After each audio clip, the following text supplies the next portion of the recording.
Hey guys, I hope that you are having an awesome Friday. I wanted to put together just a small recap of the CHAARGup. I know that we were all, able to make a session, which I'm so proud of you guys.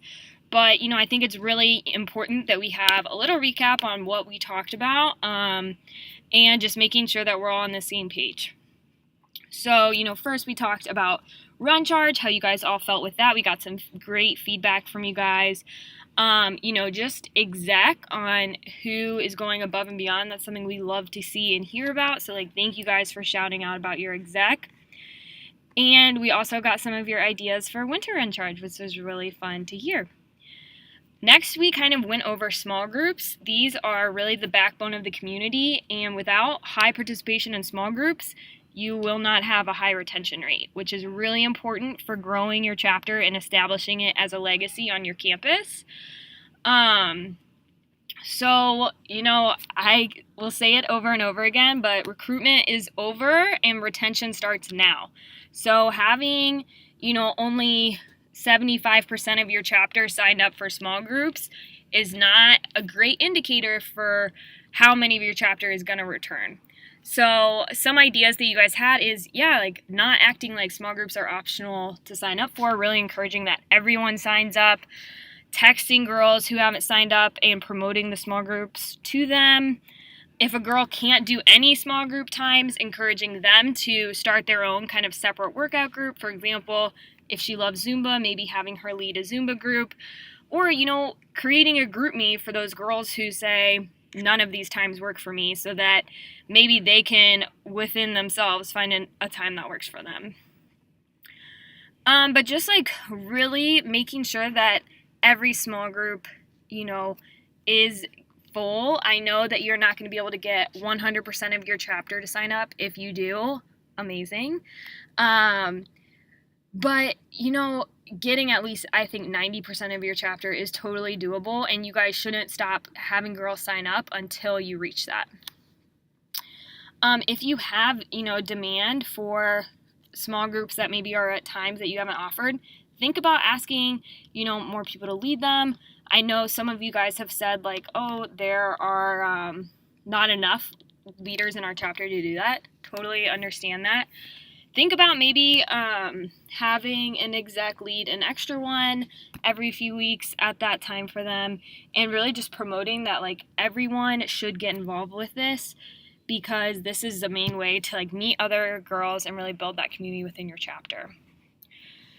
We talked about really building the community. This really does start with you guys, so starting with you guys and your exec team, you guys should be rewarding your exec team and making them feel loved, and then they should be doing that to the rest of the chapter, and really kind of that trickle down effect. So it really does start with you guys as ambassadors.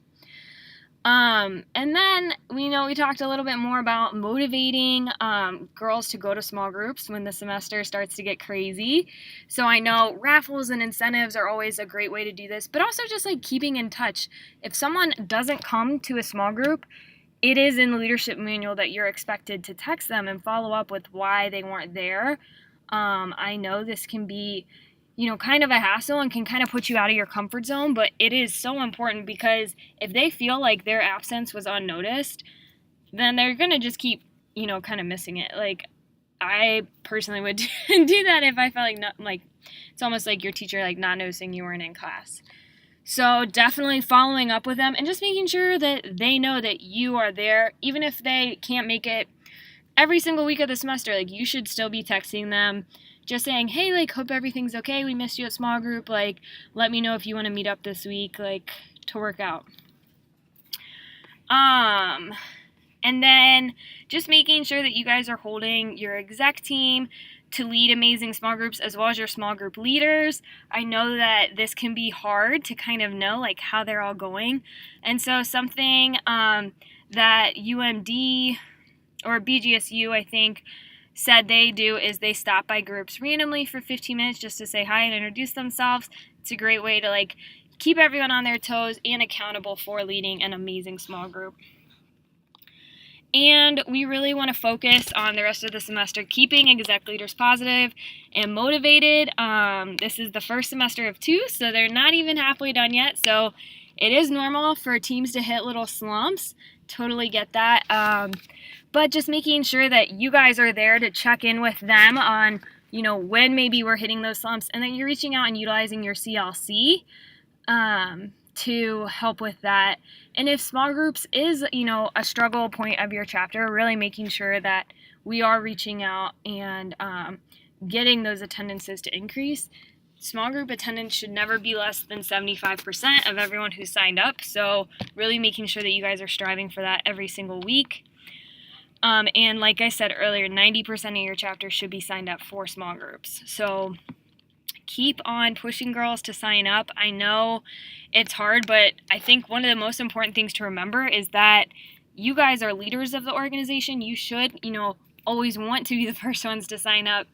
But just because maybe, someone forgot to sign up or it isn't as high on their priority list doesn't mean that they shouldn't still be a part of small groups. It's an awesome opportunity to get to know other girls in the chapter, as well as really, find their fit and get another great workout every week.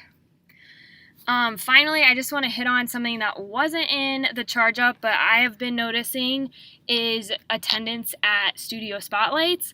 So making sure that those are always maxed out.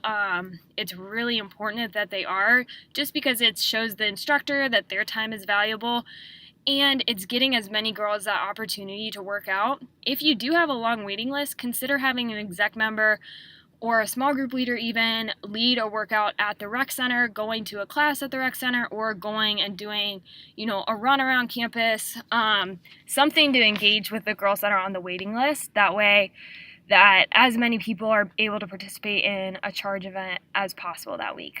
So that is just my 2 cents on everything. Thank you guys so much for listening to this September CHAARGup recap. The next CHAARGup will be October, gotta pull up my calendar, 17th, 18th, and 19th. So mark your schedules. It should be the same day and time as what you had this past time. But I hope you guys have an awesome day, and thank you for listening. Bye!